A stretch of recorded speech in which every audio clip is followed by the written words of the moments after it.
আজকে আমি আমার জীবনে কিছু সত্য কথা বলবো, যেটা বাস্তব সবার সাথে মিলে যায়, কিন্তু আমি জানি না কারো তো আমার পরিস্থিতির মতন আমার মতো শিকার হইতে হয়েছে। আমি যখন ক্লাস 8-এ ছিলাম তখন আমি একটা মোবাইল ইউজ করছিলাম। সেটা হচ্ছে খুব নর্মাল একটা মোবাইল, 2 GB, মানে 2 GB নেট, এরকম একটা মোবাইলটি ছিল আমার আপু। আমি প্রথম ক্লাস যখন 5-এ ছিলাম তখন ভাবছিলাম যে আমি ক্লাস 8-9 উঠলে একটা বাটন মোবাইল ইউজ করবো, মানে অনেক বিলাসিতা জীবনযাপন করব। কিন্তু যখন ক্লাস 8-এ উঠলাম তখন আমার মনে চাহিদাটা পরিবর্তন হয়েছে। তখন আমার কাছে মনে হইতেছে না, বাটন মোবাইলটা তখন আমার কাছে কিছু ছিল না। তখন আমি ভাবছিলাম আমি একটা স্মার্টফোন নিব। তখন আমার আপু থেকে একটা স্মার্টফোন ছিল পুরাতন, আমি ওটা ইউজ করছিলাম।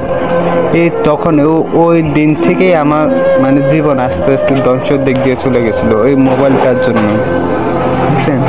আমার পরিবার আমাকে অনেক মানা করছিল যে মোবাইল ইউজ করতো না। ইন্টারমিডিয়েট পাস করা পর্যন্ত মোবাইল ইউজ করতো না। তবুও ভাই সুন্দর একটা কি জানেন, এই ক্লাস 9 থেকে 10-এর বয়সটা হচ্ছে আবেগের বয়স। মনে যা চাই তাই করে ফেলতে মন চায়, কিন্তু তখন আমি আমার মা বাবার কথা শুনি নাই।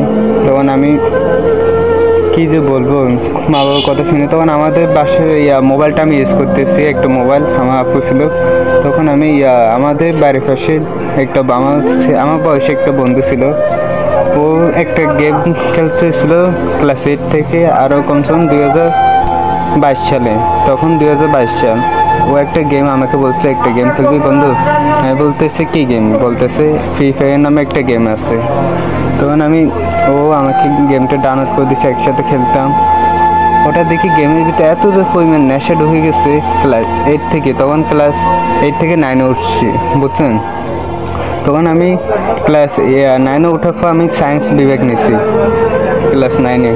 অনেক কঠিন একটা সাবজেক্ট, কিন্তু এই কঠিন সাবজেক্টের মধ্যে আমি মোবাইলে এই ফ্রি ফায়ার গেমের নেশাটা ছাড়তে পারিনি। আমার ওই বন্ধুটা যখন ফ্রি ফায়ার গেম ডাউনলোড করে দিচ্ছে, দুজন একসাথে খেলতাম, একসাথে কথাবার্তা বলতাম, একসাথে জায়গা যাইতাম খেলার জন্য। আমার অনেক এটার জন্য অনেক মারধর করতো, অনেক দৌড়ানি দিত, তবু আমি শুনতাম না। বিকেল হলে একসাথে দুনো বন্ধু মিলে চলে যেতাম মাঠে, কোনায় কোথাও সিপে চাপাই চলে যেতাম খেলার জন্য, কেউ না দেখে, কেউ মানা না করে। কিন্তু জানেন 24 ঘন্টার মধ্যে 18 ঘন্টা আমি গেম নিয়ে ব্যস্ত ছিলাম। মোবাইলে চার্জের উপর চার্জ, তবুও গেমটা নিয়ে ব্যস্ত ছিলাম। ফ্রি ফায়ার নামে একটা গেম ছিল।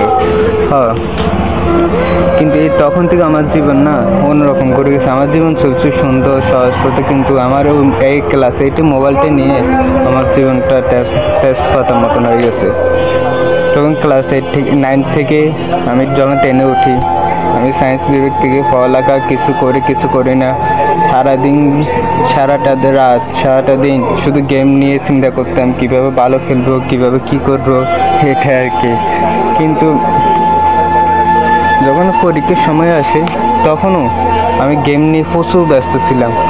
এমনকি সায়েন্স থেকে পরীক্ষা দেওয়াটা কত কঠিন তাও বুঝতাম না। আবেগে তখন ছিল না, বিবেকে তখন ছিল না যে আমি একটা সায়েন্স নিয়ে ভর্তি, আমাকে অনেক ভালো একটা প্রস্তুতি নিতে হবে পরীক্ষার জন্য। কিন্তু আমার কাছে তেমন কোনো প্রস্তুতি ছিল না। তবু যাই হোক পরীক্ষাটা দিলাম। পরীক্ষা দেওয়ার পর এসএসসিতে এক সাবজেক্ট ফেল করে ফেলছি, সেটা হচ্ছে কেমিস্ট্রি। একটা সাবজেক্ট ছিল কেমিস্ট্রি। এই কেমিস্ট্রি সাবজেক্টে ফেল করার পর আমার মন মাঝে খুব খারাপ ছিল, কিন্তু আমি অনেক কান্নাও করতেছিলাম।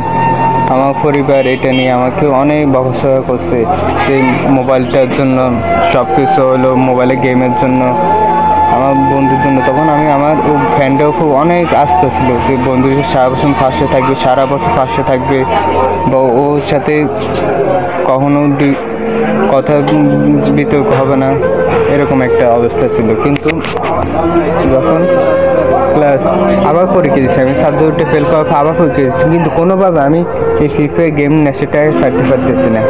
তখনও আমি গেমের উপরে এত নেশাগ্রস্ত ছিলাম। কিন্তু আবার পরীক্ষা দেওয়ার পর ইনশাল্লাহ তখন আমি এসএসসিতে পাস করছি। এসএসসি ফার্স্ট করছি, আমার মোট পয়েন্ট ছিল 3.28। হ্যাঁ, আমার ভালো রেজাল্ট আসে না 3.2, তবু আমি তখন থেকে একটা সিদ্ধান্ত নিয়েছি না, আমি ইন্টারে ভালো একটা রেজাল্ট করবো। কিন্তু ইন্টারে আসে দেখেও একই, গেমের প্রতি আবার তো নেশা হয়ে গেছে। আবার তখন ইন্টার বয়সটা না আমাদের ছাত্রদের জন্য, আমাদের এই বয়সটার জন্য এত যে একটা আবেগের বয়স, মানে তখন কোনো বিবেকে কাজ করে না, মনে হচ্ছে উড়ু উড়ু বয়স, পৃথিবী জয় করে ফেলবো, সব কিছু করে ফেলবো। কিন্তু আসলে ভাই তা না, তার বিপরীতটা হয়ে যায়। ইন্টারে সব কিছু করে ফেলতে মন চাই। এই ইন্টার বয়সটা একটা মা বাবার কাছে অনেক বড় একটা রিস্কের ব্যাপার, যে তার ছেলেটা কীভাবে ইন্টার বয়সটা করে দিতে পারবে। কিন্তু কি বলবো ভাই, দুঃখের কথা, আমি তখনও মা বাবার কথা শুনি নাই। আমি তখনও খেলতেছি ইন্টারের বয়সে, তেমন পড়ালেখা মনে মনে শুধু চাই ভালো একটা রেজাল্ট, কিন্তু পারতেছি না। ফ্রি ফায়ার গেম বিভিন্ন আসছে, কিন্তু আমি যে বন্ধু ফার্স্টে ছিল আর সেই বন্ধু আমার পাশে নাই। সে একটা ফতোয়ার মতন হয়ে গেছে। সে এখন দেখি অনেক স্বার্থপরের মতো কথা বলতেছে যে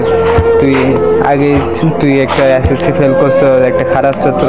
যে বন্ধুর জন্য আমি এসএসসি ফেল করছি, সেই বন্ধু বলতেছে যে তুই এসএসসি ফেল করছো, তুই খারাপ ছাত্র, তুই ভালো না, এসব কথা বলতেছে। দেখেন ভাই, মানুষকে কিভাবে বিশ্বাস করবো? যাকে আপন ভাবি সে একসঙ্গে ফর হয়ে যায়। সুতরাং মা বাবা কখনোই স্বার্থের জন্য কখনো ছেলে মেয়েকে এত টেক কেয়ার করে না, ওরা আমাদের ভবিষ্যতের জন্য করে।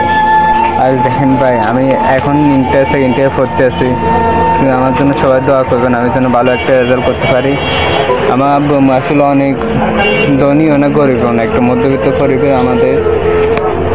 দেখেন আমিও একটা পড়ালেখা পাশে একটা জব করতেছি। আমার মোবাইলটাও তেমন ভালো না আসলে কি বলবো ভাই, আমার পড়ালেখাতে এত যে পরিমাণ মেধা ছিল, আমার আব্বু এটা কখনো আশা করে না আমার কাছ থেকে। আচ্ছা ভাই, আজকের জন্য এখানে বিদায় নিচ্ছি। আল্লাহ হাফেজ, সবাই ভালো থাকেন। আসসালামু আলাইকুম।